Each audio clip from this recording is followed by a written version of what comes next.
Good morning friends. आज BSc part first का हम एक बहुत ही इम्पोर्टेंट यूनिट है जो केमिकल बॉन्ड के अंतर्गत वैलेंस बॉन्ड थ्योरी को हम इसमें पढ़ेंगे। इसके बाद इसके अंदर मॉलिक्यूलर ऑर्बिटल थ्योरी भी है।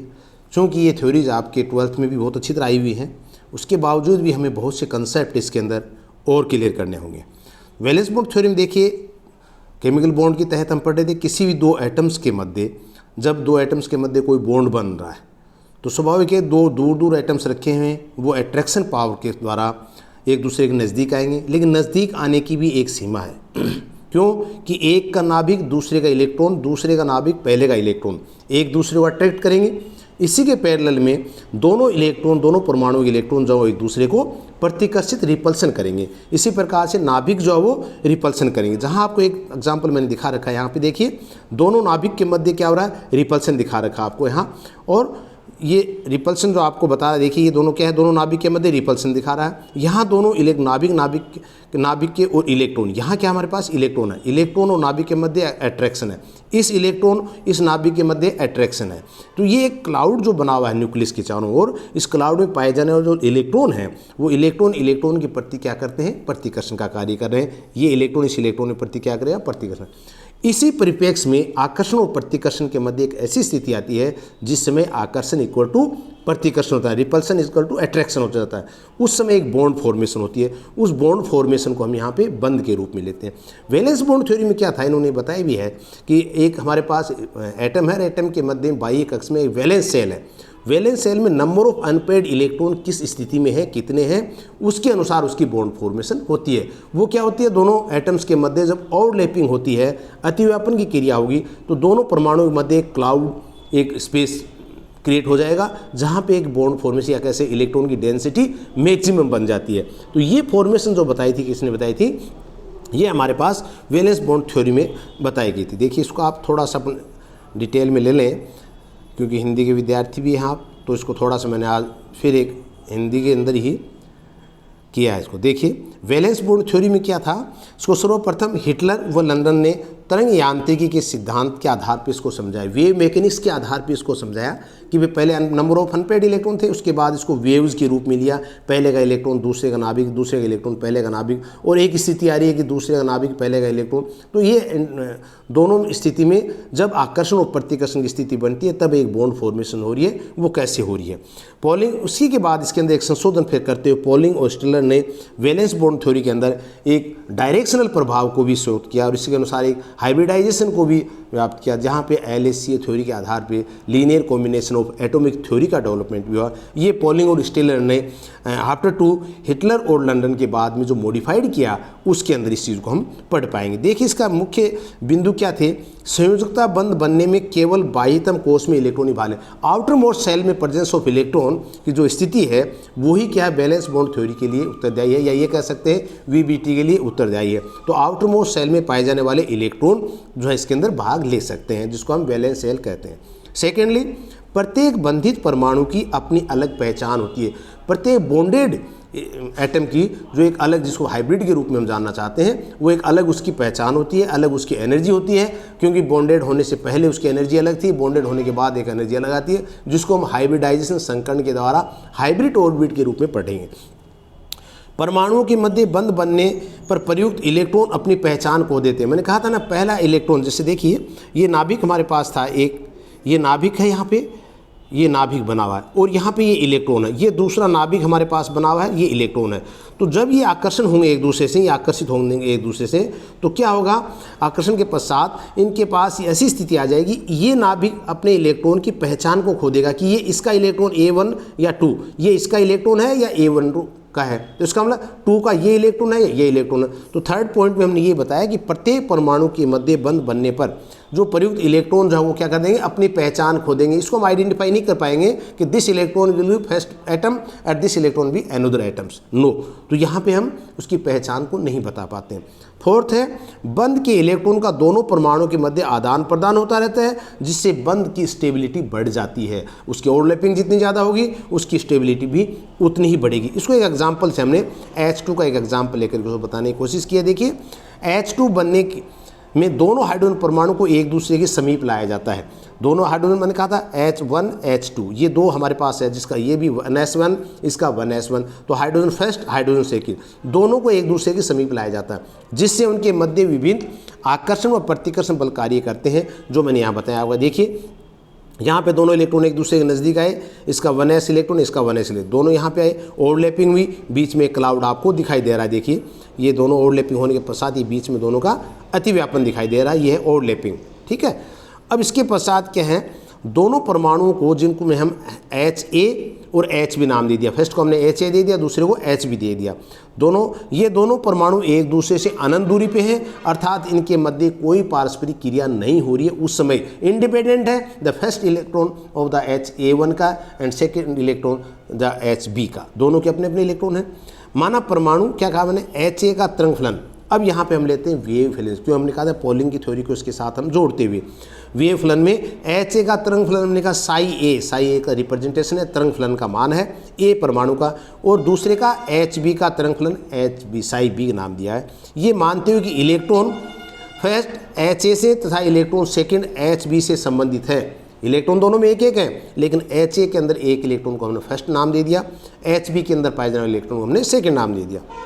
अर्थात H2 अणु की HA फर्स्ट और HA सेकेंड की जो रेजोनेंट संरचना बनती है, उसके आधार पर इसका तरंग फलन को हमने निकाला। वो क्या आया, साई फर्स्ट मैंने कहा क्या निकाला साई फर्स्ट के अंदर, साई फर्स्ट के अंदर देखिए ये है फर्स्ट रिएक्शन, जो क्या बता रही है, साई ए HA परमाणु का तरंग फलन first electron combined to HB परमाणु का तरंग फलन सेकेंड इलेक्ट्रॉन से कंबाइंड हो रहे हैं दोनों। उसके पश्चात H2 परमाणु के बनने पश्चात ये कहना कठिन हो जाएगा अब कि कौन सा परमाणु H1 से संबंधित है और कौन सा परमाणु HB से संबंधित है, क्योंकि HB के साथ हो सकता है 1 आ जाए और HA के साथ सेकेंड आ जाए, ये स्थिति आगे आएगी। देखिए ऐसी स्थिति में H2 की अनुनादी जो रेजोनेटिंग संरचना है वो क्या हो जाएगी, अब HA2 यानी B का जो परमाणु का इलेक्ट्रॉन था वो किसके साथ अट्रैक्ट हो गया, A के साथ। इसी प्रकार से HB के अंदर जो फर्स्ट HA का इलेक्ट्रॉन था वो किसके साथ हो गया, HB के साथ। तो दोनों इंटर कन्वर्जन चेंज हो गए। तो हम यहाँ पे स्थिति में बताने में नहीं है कि HA का फर्स्ट इलेक्ट्रॉन है या सेकेंड इलेक्ट्रॉन है। अतः H2 के बनने पर तंत्र का तरंग फलन समीकरण फर्स्ट तथा समीकरण सेकेंड के द्वारा प्रदर्शित किया जाता है, जो एक तंत्र वास्तविक तरंग फलन दोनों तरंग फलों का रेखीय संयोग है, जिसको हमने क्या कहा, लीनियर जो वेव फंक्शन है वो आया। वो क्या है हमारे पास, C1 साई1 प्लस C2 साई2। इट मीन्स साई यहाँ पे क्या बता रहा है, C1 क्या बता है, फर्स्ट का समाकलन जो हम कहा मिश्रण गुणांक है, C2 क्या है, मिश्रण गुणांक है। तो समीकरण 1 और 2 को अगर मान रखें तो पाएंगे साई बराबर C1 साई1 प्लस C2 साई2। ये अपने समीकरण को लिख कर सकते हैं आराम से, कोई दिक्कत नहीं, क्योंकि बोर्ड की थोड़ी सी व्यवस्था नहीं बैठ रही है, बाकी ईजी में हो जाएगा। अब साई के मान में हमने साई1 जो हमने ऊपर निकाला था ये मान हम रखेंगे और उसके बाद साई2 का मान रखेंगे। तो साई1 का मान रखेंगे तो क्या आएगा, साई1A। उस समय जब HA का परमाणु एक इलेक्ट्रॉन से ही बंधित है, उसका फर्स्ट नंबर, और साई B के साथ क्या दूसरा इलेक्ट्रॉन है। दूसरी स्थिति में हमने क्या कहा, इसका उल्टा हो सकता है, C2 साई A के साथ कौन सा एटम आ जाएगा, यानी HB के इलेक्ट्रॉन को हमने जोड़ दिया 2, और यहाँ पे साई B के साथ H1 के इलेक्ट्रॉन को हमने ऐड कर दिया। क्योंकि प्रत्येक तरंग फलन को उसके मिश्रण गुणांक के वर्ग से मापा जाता है। ये हमने पहले कहा C1 square equal to C2 square से, तो ये मान C1 equal two plus minus C2, यानी C1 बराबर प्लस माइनस 1 से इसको दिखा सकते हैं। अब ये हमने क्या किया, ऊपर वाले समीकरण को अब निम्न प्रकार से लिख सकते हैं। हमने कहा Sai plus it means the attraction और साई माइनस द रिपल्सन। दो बात हमने की थी। अट्रैक्शन में हम क्या कहेंगे, दोनों का जोड़, कौन सा, Sai A1 Sai B2 plus psi A2 Sai B1। और सेकंड में हम क्या लेंगे, इसकी रिपल्सन को बात करेंगे, psi negative, it means that psi A related to 1 और psi B related to 2, minus psi 2 related to 1 और साई B रिलेटेड टू 1। तो इस प्रकार से क्या होगा, समीकरण में साई प्लस जो होगा वो अट्रैक्शन को शो करेगा, आकर्षण को दर्शाएगा, उससे स्थिति ऊर्जा का मान न्यूनतम होगा। किसी भी बॉन्ड में जब बनता है तो हम कहते हैं स्टेबिलिटी इज मोर स्टेबल, इसका मतलब उसकी स्थिति ऊर्जा में मान में कमी है। अगर वो ऊर्जा के मान में कमी आ रही है, इसका मतलब ऊर्जा न्यूनतम हो जाएगी। इस स्थिति में हाइड्रोजन परमाणु के मध्य इलेक्ट्रॉन विपरीत चक्रण के होंगे। देखिए इलेक्ट्रॉन दो प्रकार से होते हैं, इलेक्ट्रॉन में हो सकता है एक समान चक्रण के इलेक्ट्रॉन हो, एक हमारे पास ये विपरीत चक्रण के इलेक्ट्रॉन हो। तो ये विपरीत चक्रण का जो इलेक्ट्रॉन होगा वो बंध जो है पावरफुल बनेगा, क्योंकि दोनों अपोजिट डायरेक्शन के स्पिन है और यहाँ पर अगर एक ही डायरेक्शन की स्पीड है तो क्या हो जाएगा, दोनों के अंदर प्रतिकर्षण शुरू हो जाएगा, बॉन्ड फॉर्मेशन नहीं होगी, या ये कह सकते हैं एनर्जी बहुत ज़्यादा हाई हो जाएगी। तो यहाँ पे दोनों स्थितियों में हाइड्रोजन परमाणु के मध्य इलेक्ट्रॉन जो कैसे हैं, विपरीत अपोजिट स्पिन के हैं, तो फलस्वरूप हाइड्रोजन परमाणु के मध्य क्या बनेगा, एक सिग्मा बंध का फॉर्मेशन हो जाएगा। साई नेगेटिव क्या बताया, प्रतिकर्षण को, रिपल्शन को दर्शा रहा है, जिसमें स्थितिज ऊर्जा अधिकतम होती है, अतः बंध बनने की कोई यहाँ पे संभावना नहीं होती, नो बॉन्ड फॉर्मेशन पॉसिबिलिटी होती है। अंतर्नाभी की दूरी जिस पर स्थितिज ऊर्जा का मान न्यूनतम होता है, बंध लंबाई या इक्विलिब्रियम डिस्टेंस हम उसको नाम दे सकते हैं। तो ये आप इसको देखने के लिए थोड़ा सा मैं आपको आगे लेके चलूँ। देखिए यहाँ पे इसको ये शो किया मैंने, यहाँ पे ये दोनों पॉइंट्स अपन लेते हुए मैंने कहा था दोनों हाइड्रोजन में बताया था HA HB का रिपल्सन यहाँ पे अट्रैक्शन, एक की नाभिक एक का इलेक्ट्रॉन, दूसरे की नाभिक एक का इलेक्ट्रॉन, तो अट्रैक्शन क्या था and repulsion between two hydrogen atoms की हमने बात की थी। यहाँ पे इसके बाद फर्स्ट पॉइंट में क्या लिया हमने, two hydrogen atom approaching each other, जो एक दूसरे की ओर अप्रोच कर रहे हैं, जो हमने पहले पढ़ के आ रहे हैं उसको हमने लेकर यहाँ पे मैंने थोड़ा वो समझाने की कोशिश की है कि फर्स्ट S1 एटम, ये सेकेंड, तो दोनों एक दूसरे के नज़दीक आ रहे हैं। देखिए सिंबल आपको दिखा रहा है यहाँ पे, दोनों एक दूसरे के आ रहे हैं, ये देखिए पास आते हुए।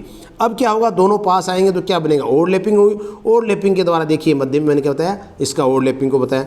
तो सेकंड में हम क्या करें, ओवरलैपिंग ऑफ SS ऑर्बिट, कौन सा, HA and HB, that's thirdly a molecule of H2 formation and SS overlapping formation of sigma bond, जो हमने यहाँ पे इसको रिप्रेजेंट किया है। तो तरंग व्याख्या जो हमने की थी हिटलर और लंदन की जो बात कर रहे थे HA1 HB2 की तरह, वो अतिव्यापन के पश्चात हमने कहा साई ए तरंग फलन लिया, जिसका मान ये था दोनों हाइड्रोजन परमाणु के कक्ष दो प्रकार से मिश्रित और मैंने कहा दो नए कक्षों का निर्माण करते हैं। ये हमारे लिए हाइब्रिडाइजेशन के संबंधित आ जाएगी बात। तो साई प्लस साई माइनस की जो बात हम करते आ रहे हैं थर्ड और फोर्थ समीकरण से, तो इससे अगर मान निकालेंगे साई प्लस का मान, तो ये आ रहा हमारे पास कौन सा, विपरीत चक्रण के द्वारा, और ये आ रहा था हमारे पास समान चक्रण। तो ये जो साई का जो मान आपको दिखाया था यहाँ पे, ये नेगेटिव में ले रहे हैं, ये पॉजिटिव में। तो साई पॉजिटिव मीन्स है कि अट्रैक्शन, और यहाँ पे क्या है, निम्नतम ऊर्जा, लोवेस्ट एनर्जी की हम बात कर रहे हैं, और साई नेगेटिव क्या, प्रतिकर्षण रिपल्सन को दर्शा रही है, जो उच्चतम ऊर्जा की बात यहाँ पे कर रहे हैं। अब देखिए इसको पूरी को एक चीज़ को हम समझने के लिए यहाँ पे देखिए ग्राफ बनाया आपको, एनर्जी वर्सेज अंतर्नाभिकीय दूरी।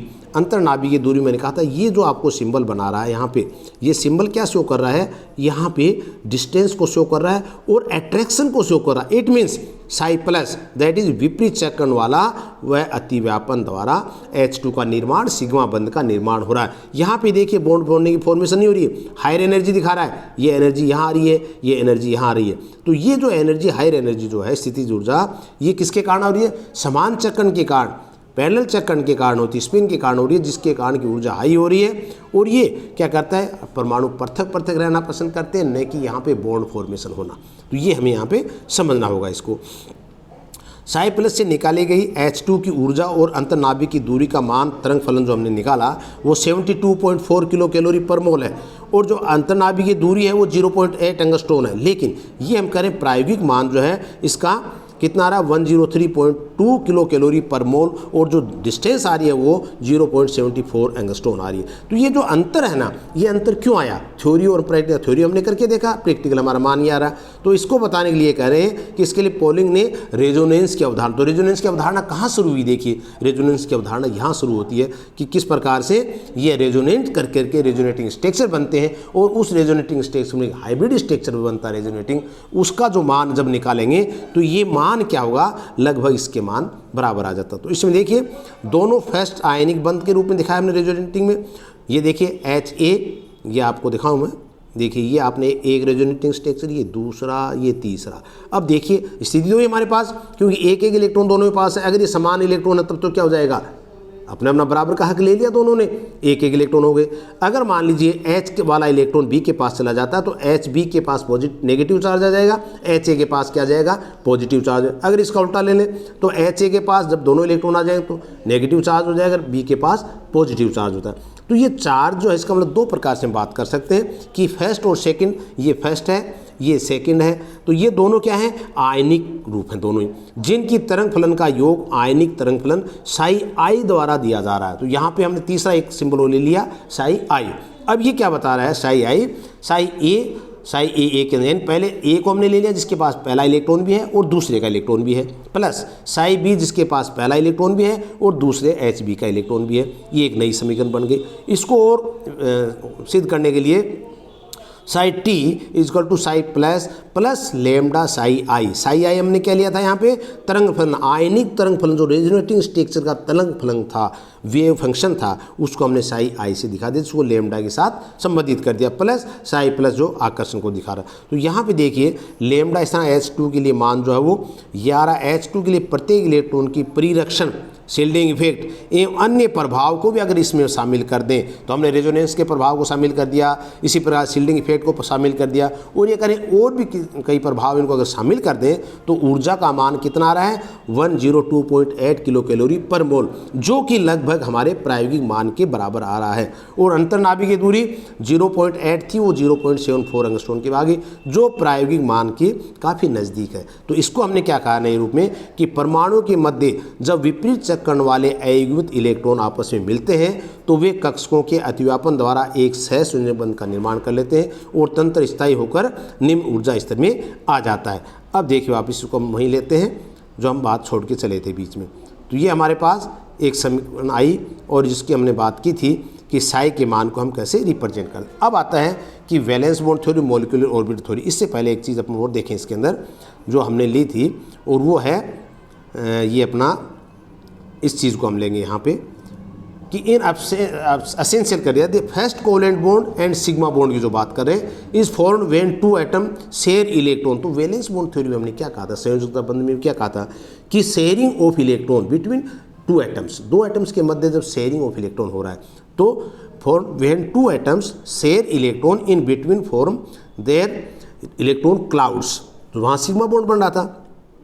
तो they can only share these electrons by approaching each other, जो एक दूसरे को अप्रोच कर रहे थे, and they can only approach each other in a straight line because they are only two atoms की जो बात है एक स्ट्रेट लाइन के हमने इसके अंदर रिप्रेजेंट किया। अब देखिए दूसरी चीज़ में ये बोले अनोदर प्रोस्पेक्ट में अगर इसको देखें is the first covalent bond formed sigma bond between free atom required head to head overlapping. कहा ना सिग्मा बॉन्ड कब बन रहा है, जब हेड टू हेड ओवरलैपिंग हो रही है, और जब parallel side to side overlapping होगी तो वहाँ पे पाई बॉन्ड का निर्माण होगा। तो यहाँ पे सिग्मा और पाई बॉन्ड की बात भी हम साथ में ले रहे हैं। तो atom required head to head overlapping of the atomic orbitals. This view does is fact require the atom to approach each other in a straight line, दोनों अप्रोच कर रहे हैं एक दूसरे को, else the overlap would not be head to on. अब देखिए यहाँ पे एच ए की 1s की बात है, ओवरलैपिंग हुई, और ये हमारे पास ये क्या बना, ये आपके पास SS ओवरलैपिंग है, सिग्मा बंध बन गया। यहाँ पे इसकी शेप इस प्रकार से। अब देखिए दूसरा हो सकता है एक S ऑर्बिट हो हमारे पास, एक P ऑर्बिट हो, तो दोनों क्रिया करी क्या बनाएंगे, एक SP एक्सिस ऑर्बिट में। तो इसको आप थोड़ा सा ऐसे भी दिखा सकते हैं, ये लोग थोड़ा छोटा ले लें हम यहाँ पे, और इसको छोटा लेने के लिए क्या कर सकते हैं हम यहाँ पे,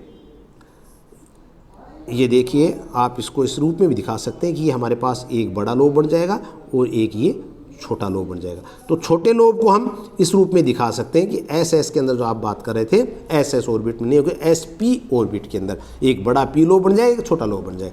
फिर दूसरा हो सकता है हमारे पास PP, ये है हेड टू हेड लोपिंग का, कब, जब एक्स टू एक्सिस के ऊपर इसका ओवरलैपिंग हो रहा है, अतिव्यापन हो रहा है, तो सिग्मा बॉन्ड फोर। इसके अंदर एक और है, अगर यही मान लीजिए PP कक्षक जो साइड टू साइड ओवरलैपिंग करते, अगर ये साइड टू साइड ओवरलैपिंग करते, ये आता दूसरा ये आता, तो ये साइड टू साइड अगर ओवरलैपिंग करेंगे तो यहाँ पे हम कहेंगे पाई बॉन्ड की फॉर्मेशन हो रही है। ये चूंकि एक्स टू एक्स हो रहा है, हेड टू हेड ओवरलैपिंग हो रही है, तो यहाँ पे हम करें सिग्मा बॉन्ड फॉर्मेशन हो रहा है।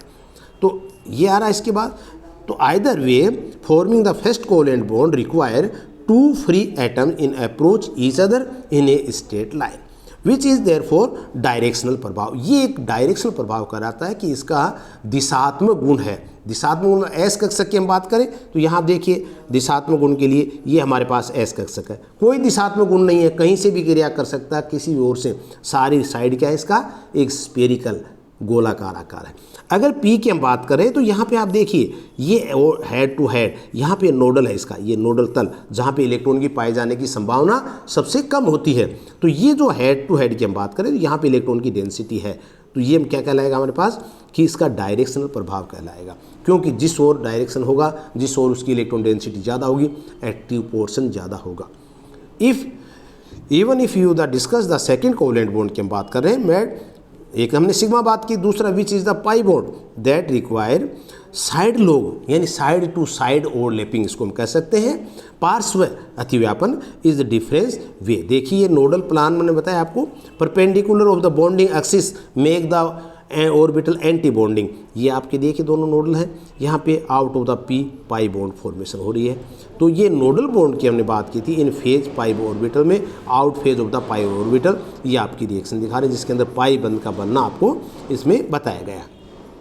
तो this is direction in the sense that the overlap required the orbital to remain aligned in the same manner which they will has the atom approach each other. तो and the shall be accomplished a long has they approach each other in the straight line। दो बातें आ गई इसमें, sigma bond की और pi bond की, दोनों की हमने बात की। अब देखिए इसके अंदर आता है आपके पास कि फिर दोनों बॉन्ड कौन से हैं। अब बात करेंगे हम कि वैलेंस बॉन्ड की बात होगी, अब ले रहे हैं मॉलिक्यूलर ऑर्बिटल की बात। दोनों के पहले हम तुलना देख लें, उसके बाद हम इनकी डिटेल भी आगे चलेंगे। देखिए दोनों बॉन्ड में समानता क्या है, दोनों सिद्धांत क्या है, सहसंयोजक बंध के बनने व इसके दिशात्मक गुण की व्याख्या करते हैं। दोनों बात ये मान रहे हैं कि कोवेलेंट बॉन्ड बन रहा है और डायरेक्शनल प्रभाव होता है, ठीक है। फिर दोनों सिद्धांतों के अनुसार अतिव्यापन करने वाले कक्षकों की सममिति व ऊर्जाओं के मान समान होते हैं, कि अतिव्यापन ओवरलैप होने के बाद उनकी ऊर्जा समान होती है, जो हम हाइब्रिडाइजेशन में पूरा इसको डिटेल भी देखेंगे। दोनों सिद्धांत क्या कहते हैं, इलेक्ट्रॉन आवेश घनत्व बंधित परमाणु के नाभिक के मध्य स्थिर होगा। दोनों नाभिक के मध्य क्लाउड जो इलेक्ट्रॉन का डेंसिटी का वो दोनों नाभिक के मध्य में स्थित होगा। तो कोई कण जो सीधी रेखा में गति कर रहा और उसकी स्थिति ज्ञात करने के लिए केवल उसका निर्देशांक की आवश्यकता होती है, तो वहाँ पे हम इसको कहते हैं दिशात्मक गुण की तरह इसको कार्य में ले सकते हैं। इस सिद्धांत के अनुसार इस बात की भी स्पष्ट व्याख्या नहीं की। अब देखिए कुछ इसकी बातें जो आ रही हैं हमारे पास क्या थी, कुछ दोनों की सिद्धांत के साथ ही हम बात कर रहे थे, इनकी कुछ कमियों की भी, और कुछ इनके सिद्धांत का क्या था, इस बात की पुष्टि नहीं कर पाया था कि धातु आयन आंतरिक कक्षक संकुल कब बनाएगा, बाह्य कक्षक। अब देखिए वैलेंस बॉन्ड थ्योरी फेल कब हुई, हमने वैलेंस बॉन्ड थ्योरी में इलेक्ट्रॉन की बात की थी, साझेदारी की बात की थी, ओवरलैपिंग की बात की थी, लेकिन दिक्कत कब आती है जब कुछ कॉम्प्लेक्स बनते हो आउटर सेल में, कुछ इनर सेल में, या ये कह सकते हैं आंतरिक कक्षक संकुल बनाते हैं, कुछ बाह्य संकुल बनाते हैं। तो ये कब बनाते हैं, क्या क्या कंडीशन होती है जो हमने कोऑर्डिनेशन में पढ़ी थी, तो वो बात हम अलग से करेंगे। तो संकुलों के चुंबकीय गुण के आधार पर इसके संकुल निर्माण की प्रक्रिया को समझा देता है, परंतु संरचना के आधार पर उनके चुंबकीय गुणों का पूरा अनुमान इस सिद्धांत के आधार पर नहीं लगा सकते हैं। तो मैग्नेटिक प्रॉपर्टी को भी नहीं समझा पाया। थर्डली, विभिन्न संकुल डिफरेंट कॉम्प्लेक्सेस के मैग्नेटिक गुणों की मात्रात्मक व्याख्या तो इस सिद्धांत के आधार पर नहीं की जा सकती, क्वालिटेटिवली और क्वांटिटेटिवली दो। तो क्वांटिटेटिवली मीन्स मात्रात्मक क्या इसका मान जो निकालते हैं हम एक्यूरेट कि 1.8 है, 1.3 है, तो ये मान की व्याख्या भी ये वैलेंस बॉन्ड थ्योरी हमें नहीं बता पाती है। कई संकुलों के एग्जाम्पल जैसे हेक्सा को हमने लिया फॉर्मेलिटी में CuH2O का होल 6, ज्यामिति विकृत होती है जिसमें 4 H2O अणु समान दूरी पर होते हैं, जबकि शेष 2 H2 अणु जो है वो अधिक दूरी पर स्थित होते हैं। तो ऐसा क्यों, संयोजकता बल सिद्धांत इसको भी नहीं समझा पाए, क्योंकि CuH2 का होल 6 की हम बात करें तो ये शायद C मतलब H2 है, ये आपको यहाँ देखना होगा, इसमें जो बनाया है ये क्या है, ये H2O ही है ना। तो ये देखना पड़ेगा कि CuH2O का होल 6 है यहाँ पे, ठीक है ना, ये ध्यान रखना, C गलत लगा हुआ। तो ये यहाँ पे हमें बता रहा है कि भाई 4 एक जैसे बॉन्ड आ रहे हैं, 2 एक जैसे आ रहे हैं, तो ये भी ये एक्सप्लेन नहीं कर पाए भाई ऐसा क्यों हो रहा है। नेक्स्ट, कार्बन CO का +2 और Cu+2 दोनों संकुलों की ज्यामिति को समझाने के लिए इस सिद्धांत के अनुसार व्याख्या दी जाती है कि एक अयुग्मित इलेक्ट्रॉन उच्च ऊर्जा स्तर से उत्तेजित होकर के चला जाता है, तो हायर एनर्जी कोस्ट में चला जाता है। भाई ऐसा क्यों हो रहा है, तो ये चीज़ भी यहाँ पे नहीं समझा है। जैसा for example hexa amino cobalt CuNH3 का होल 6 +2, कोबाल्ट टेट्रासाइनो क्यूप्रेट CuCN का होल 4 -2 कुछ संरचनाओं को दर्शाया गया है। तो इनको भी इस प्रकार से इन्होंने एक्सप्लेन करने में नहीं कर पाया। नेक्स्ट था, किसी इलेक्ट्रॉन की उच्च ऊर्जा स्तर पर जाने के लिए पर्याप्त ऊर्जा की आवश्यकता पड़ती है। हमने कहा एक्साइटेड हो जाता है, उसकी आवश्यकता पड़ेगी। तो कोबाल्ट और कॉपर में जैसे 2 सेकंड में संकुल बनने में इतनी ऊर्जा उनको कैसे मिल पाएगी, इसके लिए इलेक्ट्रॉन 3D से 4D कक्षा में चले जाते हैं। ये सिद्धांत इस बात की व्याख्या नहीं कर पाता है कि इलेक्ट्रॉन जो 3D से 4D कक्षा में कैसे जा पाते हैं। इस सिद्धांत के अनुसार किसी संकुल के बनने में हुआ ऊर्जा परिवर्तन मात्रात्मक गणना भी हम यहाँ पे नहीं कर पाते। नेक्स्ट, निकल +2 आयन अमोनिया अणुओं के साथ एक चतुष्फलकीय संकुल बनाता है, जबकि साइनाइड आयनों के साथ इसका एक स्क्वायर प्लेनर संकुल बनता है। इसका भी स्पष्ट कारण नहीं समझा पाए। नेक्स्ट, विद्युत उदासीन सिद्धांत की बात में शून्यता बंध सिद्धांत की सबसे बड़ी दुविधा ये थी कि इसके अनुसार जब लिगेंड धातु आयन परमाणु को अपने इलेक्ट्रॉन युग्म देते हैं तो धातु पर औपचारिक ऋणावेश आ जाएगा। धातु पर ऋणावेश आ जाएगा तो इसका स्थायित्व घट जाएगा, क्योंकि हम तो कह रहे हैं धातु पर तो ऋणावेश होना ही नहीं चाहिए। तो ये कई चीज़ें आ रही हैं जिनका क्या है स्पष्टीकरण जो है वो ये इसमें वैलेंस बॉन्ड थ्योरी से नहीं दे पाए। तो इस प्रकार से हम वैलेंस बॉन्ड थ्योरी की बात आज हम कर रहे हैं यहाँ पे। और इसके बाद इससे भी एक महत्वपूर्ण टॉपिक आएगा जिसके आधार पे हम वैलेंस बॉन्ड थ्योरी को आगे बढ़ा रहे हैं, और वो है हमारे पास हाइब्रिडाइजेशन। सो नेक्स्ट टॉपिक हम लेंगे संकरण हाइब्रिडाइजेशन, उसको हम समझेंगे। Thank you.